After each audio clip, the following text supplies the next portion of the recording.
किसान भाइयों नमस्कार, स्वागत है आपका कार्यक्रम कृषि दर्शन में। मैं हूं विपिन यादव।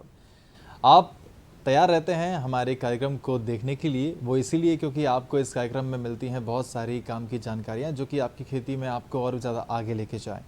वर्तमान की बात करें तो वर्तमान में बहुत सारे ऐसे काम हैं जो कि आपको ध्यान रखना है। जी हाँ, ध्यान रखना है और हम आपको ध्यान दिलाने वाले हैं। ऐसा ही विषय आज हमारे साथ जो है आज हम बोलने वाले हैं और हमारे साथ आज विषय पे जो विस्तार से बात करने के लिए मौजूद हैं स्टूडियो में वो हैं श्री संजीव श्रीवास्तव जी, जो कि SRK यूनिवर्सिटी भोपाल से हैं। सर, सबसे पहले तो बहुत बहुत स्वागत है आपका।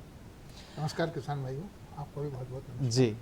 और अब जिस तरीके से हम हमारे विषय की बात करते हैं, हम आपको रूबरू करवाते हैं आज के विषय से, तो उसके बारे में आपको बताना चाहूँगा। खरीफ फसलों का आगमन आ चुका है और खरीफ फसलों के साथ साथ बारिश जब आती है तो खरीफ फसल आ ही जाती है, और ऐसे में हमारे किसान भाइयों को क्या करना है इस पे हम विस्तार से बात करेंगे। खरीफ फसलों की तैयारी, ये हमारा विषय है आज का, और इस विषय में हम विस्तार से बात करेंगे हमारे एक्सपर्ट से। आप भी अगर चाहते हैं कि आपके प्रश्न पूछें, आप पूछना चाहें तो आप हमसे पूछ सकते हैं, क्योंकि ये कार्यक्रम जो है वो सजीव इन फ़ोन कार्यक्रम है और हमें आप जो फ़ोन लगा सकते हैं वो इन नंबरों पे लगा सकते हैं। नंबर है 1800-233-0040, ये टोल फ्री नंबर है। एक और नंबर है 0755-266-0049।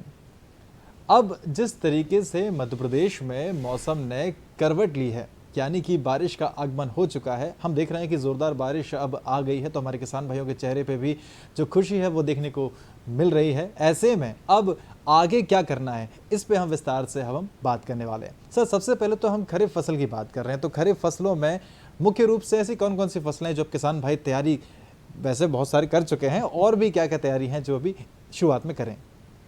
देखिए, ये मानसून का मौसम जो है इसी को हम खरीफ का मौसम कहते हैं। जी।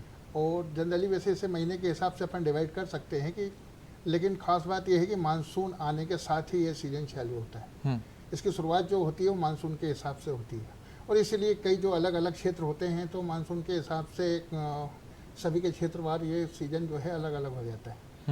तो जैसे ही पानी आता है मानसून का, वैसे ही हम खरीफ सीजन की शुरुआत मानते हैं। बिल्कुल। और जब मानसून की समाप्ति होती है तो खरीफ सीजन की भी समाप्ति मानी जाती है। जी। तो ये लगभग 3-4 महीने का होता है, और जून जुलाई से स्टार्ट होकर ये अपने अक्टूबर नवंबर तक चल जाता है। जी। इसको हम खरीफ सीजन कहते हैं। और ये जो है हमारे देश के, हमारे प्रदेश के सभी किसान भाइयों के लिए सबसे ज़्यादा, किसी भी किसान के लिए ये सबसे ज़्यादा महत्वपूर्ण मौसम होता है, और इसमें हम मैक्सिमम ज़मीन का उपयोग करते हैं और मैक्सिमम फसल का उत्पादन हम ले सकते हैं। जी। तो सभी तरीके की फसलें जो जहाँ जिस तरीके के हमारे किसान भाई पसंद करते हैं, जहाँ चलन में है, वो सभी इसके अंदर मानसून के समय आप ले सकते हैं। और कहते हैं कि विविधता बहुत ज़रूरी है, और हमारे किसान भाई भी इसमें रुचि दिखाते हैं, अलग अलग क्षेत्रों में अलग अलग फसलें लगाते हैं। हमारे मध्य प्रदेश में अगर आप देखें तो सोयाबीन भी है, धान भी है, मक्का ज्वार भी है, बाजरा भी है, बिल्कुल, कपास भी लगती है। इसके अलावा बहुत से किसान सब्जियां भी लगाते हैं, फलों का भी ये शुरुआत हो जाती है। बिल्कुल। तो ये मौसम जो रहता है मानसून का, ये किसानों के लिए मतलब उत्सवी माहौल जैसा होता है। बिल्कुल, उत्सवी माहौल जो है वो शुरू हो चुका है, और ऐसे में फसलें जो हैं, सर ने बताई अभी कि बहुत सारी फसलें लगाते हैं हमारे किसान भी अलग अलग तरीके से। मुख्य रूप से बात करें, जैसे कि एक कहावत है हमारे मध्य प्रदेश के लिए, पीला कटोरा, और पीला कटोरा कहते हैं सोयाबीन के लिए, आप सब जानते ही हैं। तो पीला कटोरा यानी कि सोयाबीन की तैयारी कैसे करना है, पहले उससे हम शुरुआत कर लेते हैं। तो सर, सोयाबीन की बात करूं मैं आपसे, हमारे किसान भाई बिल्कुल अभी जैसे बारिश, मैंने कहा कि बारिश आ चुकी है, हमारे किसान भाई तैयार हो चुके हैं, तो सोयाबीन को कैसे देखते हैं तैयारी के रूप में? हमारे क्षेत्र में, खासतौर से प्रदेश में, सबसे ज़्यादा सोयाबीन की खेती भी की जाती है। बिल्कुल। और जैसा आपने बताया कि काफ़ी हमारे किसानों ने मेहनत से इस नाम को कमाया है, पीला कटोरा। जी। हमारे प्रदेश को ये सम्मान जो है हमारे किसानों की मेहनत से ही मिला है। तो हमारे यहाँ क्षेत्र में जो है सोयाबीन काफ़ी अधिक मात्रा में लगाई जाती है। काफ़ी लंबा एरिया जो है वो सोयाबीन के अंदर काउंटेबल है। लेकिन अभी काफ़ी समय से देखा जा रहा है कि इसमें उत्पादन में थोड़ी सी गिरावट आने लगी। बिल्कुल। लोग इससे थोड़ा बोर होने लगे। काफ़ी समय जो पहले जैसी इनकम या आमदनी हमारे किसान भाइयों को थी, उसमें थोड़ी गिरावट दर्ज हुई है। बिल्कुल। तो इसका जो मुख्य वजह है वो हमारा खेती करने का तरीका भी है। जी। कई बार क्या होता है कि हम लोग एक ही चीज़ को करते करते करते मतलब एक रूटीन में ले लेते हैं और उसमें कुछ नॉवेल्टी जो है हम उसमें प्रोवाइड नहीं कर पाते हैं, जिससे कि एक प्रकार की नेग्लिजेंसी आने लगती है। तो मेरे ख्याल से इसके अंदर ये है, और उसमें अगर थोड़ा सा सुधार करें हमारे किसान भाई, जैसे कोई भी नई वैरायटी है तो उसको पहले थोड़ी क्षेत्र में लगा के देख लें, कभी भी एक वैरायटी ना लगाएं, 2-3 वैरायटियाँ लगाएं जी। और सबसे ख़ास बात है कि खेत की तैयारी जो है वो अच्छे तरीके से करें। वैज्ञानिक जो तरीके हैं इसके अंदर खाद देने के, जो जो रिकमेंडेशंस हैं इसके अंदर अपने न्यूट्रिएंट्स की, वो आवश्यक है उसको अवश्य दें। सॉइल टेस्टिंग भी करा लें, मृदा का परीक्षण, जिससे इनको पता हो जी। और जो सबसे महत्वपूर्ण बात है कि बीज बोने से पहले उसका जर्मिनेशन टेस्ट करें, अंकुरण परीक्षण।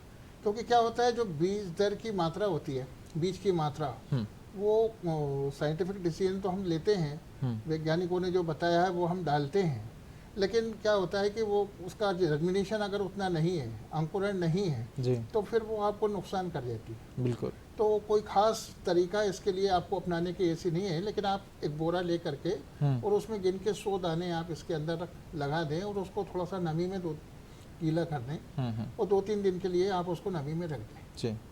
उसके बाद आप इन 100 दानों में से गिन लें तो आपका परसेंटेज जो है जर्मिनेशन का आपको पता चल जाता है, जिसमें अंकुरण आया है जी। और 70% से अधिक होने पे ही आप उस वैरायटी का यूज करें जी। और उसी हिसाब से जब आप इसकी खेत की तैयारी के बाद जब बुआई करते हैं तो जो इनके फलने फूलने और इनका जो उचित एरिएशन जिसे कहना चाहिए, ऑक्सीजन का जो वायु का आवागमन है, उस हिसाब से इसको लगाएं जी। कम से कम इनको जो लगाना चाहिए 30 सेंटीमीटर की दूरी पे तो इन्हें लगाना चाहिए रो टू रो जी। और कम से कम 10 सेंटीमीटर प्लांट टू प्लांट भी हमें डिसीजन रखना चाहिए। बिल्कुल, सोयाबीन की बात कर रहे हैं हम, बिल्कुल आपने बहुत महत्वपूर्ण बात बताई सर। और सोयाबीन के बारे में आपको इसलिए रोका मैंने, आपको एक चीज़ और पूछना चाहूँगा। जैसे आपने कहा कि हमें जो बीज अंकुरण है वो उस पर विशेष ध्यान रखना है, बीज उपचार भी उतना ही महत्वपूर्ण है हमारा साथ साथ में। मैं आता हूँ जी जी बीज उपचार के बारे में सर बताएं सर। मतलब सबसे पहले जर्मिनेशन परसेंटेज निकाल लें, उस हिसाब से हम बीज को, जैसा मैंने आपको बताया कि इसके अंदर हमें जो है 40 किलो पर हेक्टेयर के हिसाब से हम सोयाबीन का बीज डालते हैं। तो इसे कम ज़्यादा भी किया जा सकता है, परसेंटेज अगर अंकुरण का अच्छा है तो आप इसको कम कर लें या इसकी मात्रा कम कर लें। अगर परसेंटेज आपका जर्मिनेशन परसेंटेज अगर ज़्यादा है तो बहुत अच्छी बात है, और जर्मिनेशन परसेंटेज अगर कम है तो आपको बीज की मात्रा जो है वो बढ़ाना पड़ती है। फिर एक महत्वपूर्ण बात जो आपने पूछी है वो बीज उपचार है। जितनी भी फंगस जनित बीमारियां हैं, तो वो फंगस जनित जो बीमारियां हैं उनसे बचने के लिए हमको इसके अंदर बीज उपचार करना आवश्यक हो जाता है। इसके अलावा बहुत सारे हमारे जो नाइट्रोजनस बैक्टीरिया हैं, जो नाइट्रीफाइंग बैक्टीरिया को बढ़ाने का काम करते हैं और उपज को कम अच्छी बढ़ा देते हैं, तो उनको भी हमें जो है हमारे जो एग्रीकल्चर डिपार्टमेंट है। बिल्कुल, बीज उपचार वास्तव में बहुत महत्वपूर्ण है। मैं आपको एक और बार रोकना चाहूँगा क्योंकि हमारे साथ एक कॉलर जुड़ चुके हैं, नंदस्वरूप मिश्रा जी हैं बाराबंकी से। जी, स्वागत है आपका कार्यक्रम में, और बताएं आप क्या प्रश्न पूछना चाहते हैं हमसे। नमस्कार सर, मैं नंदस्वरूप मिश्रा बाराबंकी से। मैं जानना ये चाहता हूँ कि हमारी खरीफ की फसलें जो धान को छोड़ करके बाकी जो हमारी फसलें होती हैं, इनको हमें नेट दे लेना चाहिए। हमें जो लाइन की लाइन है जो दिखा दे, जैसे दूध निकलता है, हवा निकलती है, और कौन सी सावधानी बरतनी चाहिए भरपूर पैदावार लेने के लिए। धान को छोड़ के बाकी जो फसलें हैं सावधानी क्या रखें जिससे कि भरपूर पैदावार हो, वही जो हम बात कर रहे हैं, वही आई थिंक ये पूछना चाह रहे हैं, लेकिन फिर भी हम आपके प्रश्न पे ज़रूर गौर डालेंगे।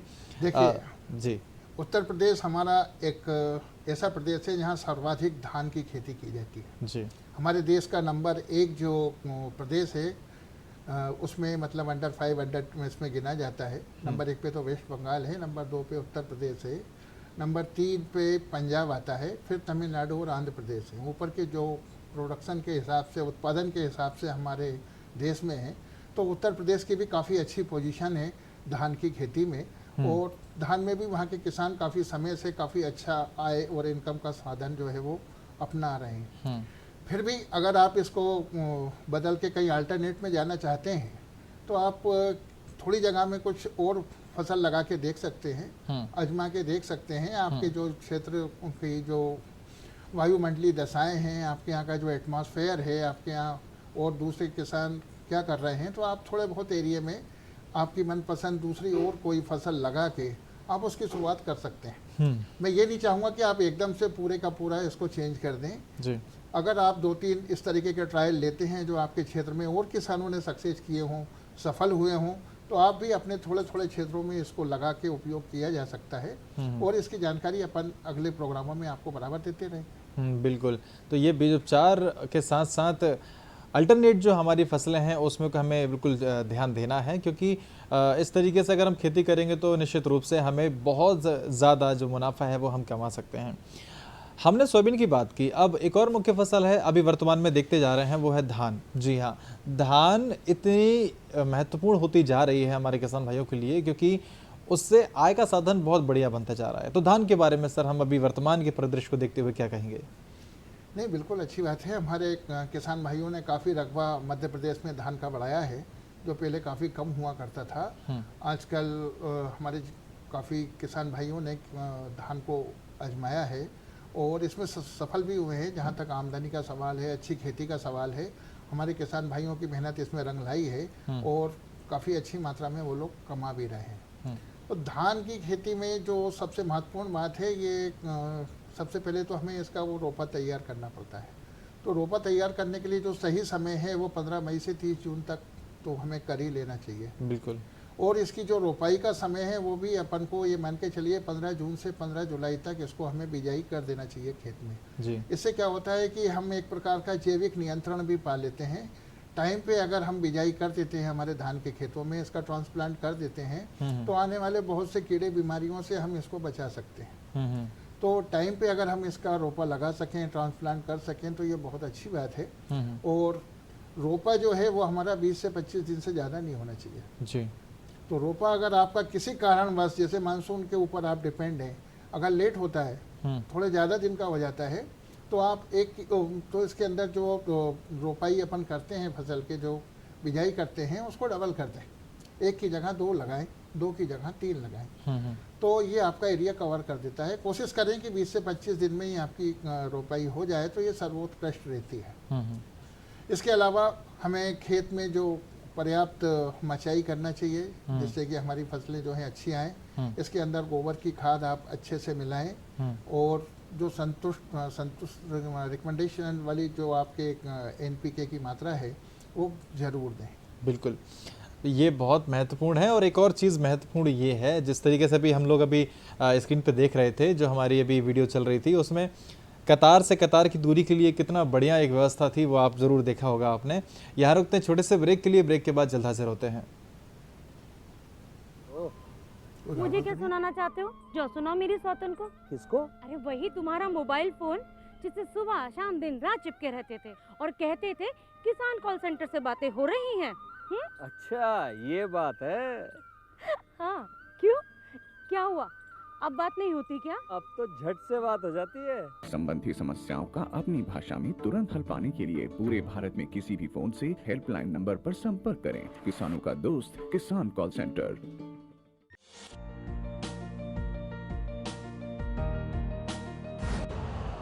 यूरिया का स्वदेशी उत्पादन 70 लाख टन बढ़ाने के लिए 6 उर्वरक संयंत्रों का उद्धार किया जा रहा है। FCIL के गोरखपुर, सिंदरी, तलचर और रामागुंडम संयंत्र, HFCL की बरौनी इकाई और BVFCL की नामरू फोर्थ। सोने पर सुहागा ये है कि देश में अब बनेगा सिर्फ नीम लेपित यूरिया, क्योंकि इससे होगा किसानों का फायदा ही फायदा। अनाज का उत्पादन 10% तक बढ़ेगा। बढ़ेगी 10 से 15% नाइट्रोजन क्षमता।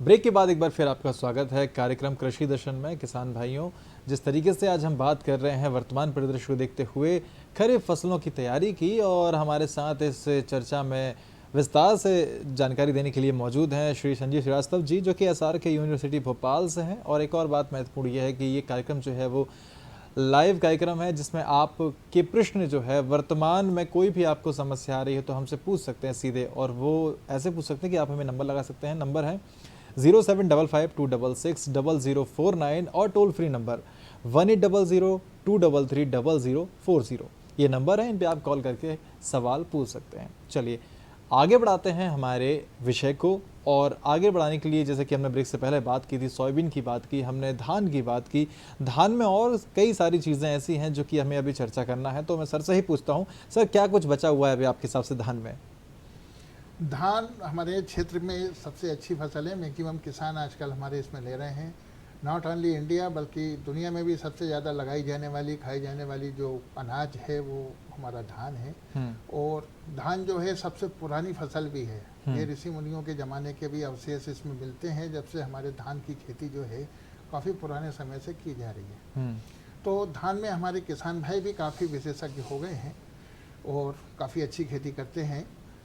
और इसमें जो नई वेराइटियाँ आ गई हैं, कई लोग आजकल धान को रोपड़ी के बजाय डायरेक्ट लगाना भी पसंद करने लगे हैं जी, ट्रांसप्लांट के बजाय। तो बहुत सारी वेराइटी जो है हमें हाइब्रिड इस तरीके की मिल रही है जिसको आप डायरेक्ट मैदानी जगहों में लगा सकते हैं। बिल्कुल। और ऐसी बहुत सी वेराइटियाँ जो है हमारे किसान भाई पसंद भी करने लगे हैं। इनमें भी आप अच्छे से खेत की तैयारी कर लें, जिससे कि उसमें खरपतवारों का जो है असर कम हो। जब तक हमारी फसल बड़ी हो, जब तक कोई खरपतवार कम से कम महीने भर 30-35 दिन तक असर ना करे, तो अपन इसमें खरपतवार नाशक का भी उपयोग करें और फसल को आप लगा सकते हैं। बिल्कुल। तो ये बहुत अच्छी बात कही सर आपने। और एक और महत्वपूर्ण बात वहीं फिर आ गई है कि जिस तरीके से वीडियो में जो चल रहा है, कतार की कतार से दूरी के लिए कितने बढ़िया व्यवस्था की आप लोग देख रहे होंगे, निश्चित रूप से आप भी कर सकते हैं। क्योंकि सर ये देखते हैं कि हमारे किसान भाई जो रहते हैं वो भ्रमताएं बहुत ज़्यादा कभी कभी हो जाती हैं, क्योंकि प्रैक्टिकल करते करते कभी कभी हमें वो रिजल्ट नहीं मिल पाते हैं। तो कतार से कतार की दूरी भी कुछ महत्वपूर्ण रहती है धान में? देखिए, ये सबसे ज़्यादा ज़रूरी है। खेती में तो इसका महत्व और भी बढ़ जाता है जी। अगर हम आवश्यक दूरी नहीं देंगे तो हमारे पौधों का जो बढ़वार है, ग्रोथ है, विकास है, डेवलपमेंट है, वो सभी चीज़ें प्रभावित होती हैं। बिल्कुल। ऊपर के ऊपर तो आप देखते ही हैं कि बढ़वार प्रभावित होती है। इसके अलावा जो ज़मीन में एरिएशन की होती है, आपको एरिएशन जड़ों को भी ज़रूरत होता है। वायु का आवागमन जो है वो बना रहना चाहिए, जिससे कि हमारी जड़ों का विकास भी काफ़ी होता है, वो भी प्रभावित होता है। तो कम से कम इसे 20 बाई 20 सेंटीमीटर में आप ज़रूर इसकी दूरी को मेंटेन करें। 20 से 25 सेंटीमीटर तक रख सकते हैं, जिससे पौधे को प्रकाश भी मिलता है, वायु भी मिलती है, और उसको बढ़ने का, उसके जो कल्ले फूटने का, उसके विकास के जो डेवलपमेंट के सारे तरीके हैं वो उनको मिलते हैं, जिससे कि आपको उपज भी अच्छी प्राप्त होती है। बिल्कुल, उपज अच्छी प्राप्त होती है जी। उपज में दानों की मात्रा भी अच्छी आती है और दाने भी मजबूत होते हैं, बड़े होते हैं, जिससे क्या होता है, बोल्ड साइज के होने से उपज आपकी जो है वो क्विंटल में भी बढ़ जाती है। बिल्कुल। एक और चीज़ महत्वपूर्ण यहाँ पर ये है, जिस तरीके से हम वर्तमान की बात कर रहे हैं, यानी कि अभी खरीफ में तैयारी कैसे करना है इसकी बात कर रहे हैं, तो महत्वपूर्ण बात ये आती है खेत की तैयारी। अब वो इसलिए आती है क्योंकि जैसे सर ने कहा धान की बात कर रहे हैं, हम दूरी की बात कर रहे हैं। धान में जैसे कि आप सब जानते हैं पानी की फसल होती है और पानी भरते हैं हम, तो अब पानी भरने के लिए हमें खेत की तैयारी कैसे करना है, ये धान की बात करें चाहे सोयाबीन की बात करें, अलग अलग तरीके से होती है। तो मुख्य रूप से हम खेत की तैयारी की ही बात करते हैं। सर अभी वर्तमान में खेत तैयारी कैसे करना है हमारे किसान भाइयों के लिए? अब तो मानसून काफ़ी कुछ आ चुका है हमारे क्षेत्र में। हमारे किसान भाई खेतों के तैयार कर चुके हैं। उसके लिए मेड़ बनानी पड़ती है और पानी को रोकने के लिए क्यारी का निर्माण भी हमें खेतों में करना पड़ता है। और जो धान लेने वाले किसान हैं उनका ये काम लगभग संपन्न हो चुका है जी। लेकिन जिनका नहीं हुआ है वो इसको टाइम पे कर लें और मेड़बंदी करके क्यारी बना के और व्यवस्था कर लें तो ज़्यादा अच्छा है, जिसमें कि हमें लगाने में, धान की बिजाई करने में, रोपड़ी लगाने, रोपड़ी से ट्रांसप्लांट करने में सुविधा होगी। लेकिन साथ ही ये भी इसके अंदर ध्यान रखें कि इसमें अच्छे से मचाई करें, गोबर की खाद मिलाएं, और इसके अंदर गोबर की खाद के अलावा हमें सुपर फास्फेट और डीएपी की मात्रा भी, जो रिकमेंडेशन डोज है उस वैरायटी का, उसके हिसाब से ज़रूर डालें। बिल्कुल। तो इससे आपकी फसल जो है वो बढ़िया हो जाएगी और आपकी जो अभी शुरुआती अवस्था में जो फसल रहेगी वो स्ट्रॉन्ग हो जाएगी, जिससे कि आगे चल के आपको उत्पादन भी अच्छा मिल सके। एक और फसल है जो कि महत्वपूर्ण है मध्य प्रदेश को देखते हुए, हमारे किसान भाइयों को देखते हुए, अरहर की। जी हाँ, जैसे कि अरहर अभी किसान भाई जो हैं वो लगा रहे हैं काफ़ी। अभी प्रोग्राम्स में हमने पहले भी देखा है, कई किसान भाइयों के हम खेतों पे जाके चर्चा करते हैं तो वहाँ पर हमारे ये देखने को मिलता है हमें कि किसान भाई अरहर के प्रति भी रुझान अपना बढ़ा रहे हैं। तो अरहर में क्या तैयारी करना है, क्योंकि अरहर के आगे फसल को अच्छे से लेने के लिए? अरहर हमारे किसान भाई कई लोग तो अच्छे से लेते हैं और मुख्य फसल के रूप में लेते हैं जी। और बहुत से हमारे किसान भाई जो हैं इसको मेड़ पे या कम मात्रा में लगा के अपने घर के लिए या कम बेचने के हिसाब से भी लगाते हैं। लेकिन इस जितनी भी दलहनी फसलें हैं वो हमारे खेत के लिए भी फायदेमंद होती हैं और लगाना भी चाहिए। इसके अंदर जो सबसे बड़ी दिक्कत आती है इसका लंबा समय, लेकिन हमारे वैज्ञानिकों ने अब काफ़ी अच्छी वैरायटियां जो है निकाल ली हैं और कम समय की जो शॉर्ट ड्यूरेशन की हैं वो हमें 4 महीने की फसल भी आजकल बाजार में वैरायटी जो है बाजार में उपलब्ध है जी। तो आप ऐसी वैरायटियों को चुन सकते हैं जो 120 से 130 दिन में 135 दिन में आपको फसल पूरी मैच्योर होकर तैयार हो जाती है। इसमें से एक अपनी J16 नाम की वैरायटी है वो काफ़ी पॉपुलर भी हुई है। तो आप ऐसी जो वैरायटीज़ हैं इनका उपयोग कर सकते हैं और धान के साथ भी कर सकते हैं। तो ये आपके ज़मीन में जो नाइट्रोजिनस बैक्टीरियाज हैं उनकी एक्टिविटीज़ को बढ़ा देते हैं और अगली फसल के रूप में अपन इसमें गेहूं वगैरह ले सकते हैं। बिल्कुल। एक और महत्वपूर्ण चीज़ सर मैं आपको बताना चाहूँगा और किसानों भाई के लिए भी पूछना चाहूँगा कि जैसे अरहर की बात कर रहे हैं हम, तो अरहर में आपने कहा कि कम अवधि वाली फसल जो है वो हम अगर लगाएंगे तो हमारे किसान भाइयों के लिए फ़ायदा रहेगा, क्योंकि जल्दी से गेहूं की फिर बोनी हम कर सकते हैं, वहाँ पर लेट हो जाते हैं। और ये समस्या काफ़ी टाइम से आ रही थी कि भाई लंबी अवधि की हमारी जो अरहर की फसल है वो बीज जो थे वो मिल रहे थे और किसानों के लिए परेशानी पैदा हो रही थी। सर अरहर में कीट पतंगे बहुत लगते हैं, वो अभी इसलिए बात कर रहा हूँ मैं क्योंकि अभी से कुछ ऐसी तैयारियां होती हैं या फिर ऐसी सावधानियां होती हैं जिससे कि हमारी अरहर की फसल आगे चल के बच सके। क्या बीज उपचार वो तरीका है या फिर कुछ और ऐसी चीज़ें हैं जो? देखिए, जो चीज़ अच्छी लगती है वो तो हम भी खाते हैं जी। उसी तरीके से हमारे जो कीट हैं या बीमारियां हैं वो भी अच्छी चीज़ों को पसंद करती हैं जी। तो एकदम से इनका बच पाना या बच जाना, वैसे हम कोशिश करते हैं। बहुत सी कल्चरल एक्टिविटीज़ हैं जिनको अपना करके हम टाइम पे बोएं। ये जो निदाई गुड़ाई है वो बराबर रखें, खरपतवार से खेत को बचा के रखें, समय समय पर जो है हम इसके अंदर खाद जो है उचित मात्रा में दें और इसको मजबूत बनाएं जी। पानी अगर कम होता है मानसून का तो हम वो व्यवस्थाएं भी रखें कि हम इनको पानी दे पाएं। खासतौर से धान में तो बहुत ही ज़रूरी हो जाता है कई बार। तो ये जो कल्चरल एक्टिविटीज़ हैं इनसे भी हम काफ़ी जो है कीटनाशकों से बच सकते हैं। और अगर इन सब चीज़ों से भी आप नहीं बच पाते तो फिर कीटनाशकों का भी प्रयोग कर सकते हैं। और आजकल सबसे ज़्यादा गोबर की खाद का प्रयोग करें, वर्मी कंपोस्ट आपको मिलता है तो उसका उपयोग करें। इससे आपकी खेती भी अच्छी होगी और साथ में ये उपज भी आपको अच्छी प्राप्त होगी। खेत जो है लंबे समय तक आप अपनी आने वाली पीढ़ियों को दे पाएंगे। नहीं तो फिर क्या होता है कि आपके खेत जो हैं वो उपज कम कर देते हैं तो वो खेती लायक नहीं बच पाते। बिल्कुल। तो कोशिश करें कि हम आने वाली पीढ़ियों को अच्छा खेत जो है दे पाएँ। तो इसके लिए हम जैविक विधियाँ जो हैं, जैविक जो तरीके हैं उनको हम ज़्यादा से ज़्यादा उत्साहित करें, प्रोत्साहित करें और अपने खेतों में उसका उपयोग करें।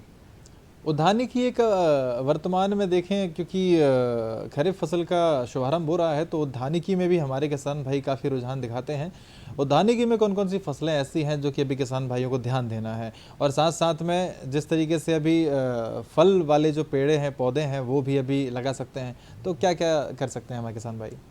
जैसा मैंने आपको बताया कि मानसून का मौसम है और सभी माहौल है जी। लगभग सभी प्रकार के जो हैं फसलें, अनाज हों, चाहे फ्रूट्स हों, फल हों, सब्जियां हों, सभी का उत्पादन हम खेत में इस समय ले सकते हैं। बहुत सी चीज़ें हैं जो इस समय हम लगा सकते हैं। तो सब्जियों में तो सभी चीज़ों का हम इसके अंदर, जैसे टमाटर है, भिंडी है, लौकी, गिलकी, कद्दू, करेले जो भी हैं, इन सभी का उपयोग हम इसके अंदर कर सकते हैं। अनाज में मैंने आपको बता ही दिया है, धान है, सोयाबीन है, ज्वार, बाजरा, मक्का। यहाँ तक फलों का सवाल है, इसके अंदर अपने यहाँ जो वो फल लगाए जाते हैं या जिनका देखभाल है, उसमें सबसे ज़्यादा पपीते के यहाँ इस समय आप लोग को उपयोग कर सकते हैं। बाकी जो और भी आपके लगे हुए बगीचे हैं फलों के, उनकी देखभाल, उनके आसपास कंटोरिंग बनाना, उनके आसपास जो खरपतवार नहीं होने देना, मिट्टी को अच्छे से निदाई कर देना, ये सब आवश्यक कार्य जो हैं आपको अपने बगीचे में कर लेना चाहिए, जिससे कि अच्छी तरीके से आगे भी हमारी फसल जो है उसमें उत्पादन देती रहे, मिलता रहे। बिल्कुल। तो ये बहुत अच्छा मौका होता है मानसून का आने का और खरीफ के सीजन का। तो हम मैक्सिमम जो ज़मीन है, जो हमारी उपजाऊ ज़मीनें हैं, उनका उपयोग हम बराबर इस समय करते हैं।